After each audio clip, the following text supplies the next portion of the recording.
Hi friends, தமிழக வெற்றி கழகத்தோட 2வது மாநில மாநாடு இந்த மாதம் 21 மதுரையில் நடக்கும்போது நம்ம எல்லாரும் தெரிஞ்ச விஷயம். இந்த மாநாட்டு சம்மந்தமாக காவல்துறை 42 கேள்வி கேட்டிருக்காங்களாம். புஷியானது அதுக்கு எல்லாத்துக்குமே பொதுச் செயலர் புஷியானது பதில் கொடுத்துட்டாரு.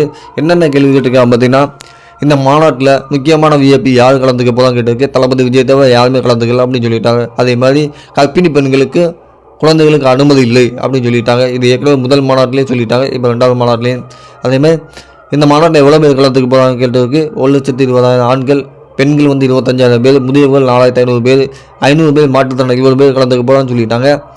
பட் இந்த இதில் பார்த்தீங்கன்னா என்னென்ன வசதிகள் நிறைய வசதிகள் பண்ணியிருக்காங்க. அதே மாதிரி 20,000 மின் விளக்குகள், 50க்கும் மேற்பட்ட எல்இடி திரைகள், 100 வாட்டர் டேங்க், 420 டெம்பரரி டாய்லெட்டு, அது இந்த மாதிரி நிறைய விஷயம் பண்ணியிருக்காங்க. ஏற்கனவே முதல் மாநாட்டை பார்த்தீங்கன்னா தண்ணி பிரச்சனை அதிகமாக இருந்தது. இந்த தடவை அந்த மாதிரி பிரச்சனை வராமல் டேங்க் பைப்பு லைன் பதிச்சு அதில் சிண்டெக்ஸ் மூலமாக கொடுக்குற மாதிரி ஏற்பாடு பண்ணிட்டாங்க. கிட்டத்தட்ட 100க்கு மேலே சிண்டெக்ஸ் வைக்கிற மாதிரி இது ஒரு பெரிய விஷயம். அது மட்டும் இல்லாமல் உள்ளே வெளியே போகிறதுக்கு 18 வழித்தடங்கள் அமைச்சிருக்காங்களாம்.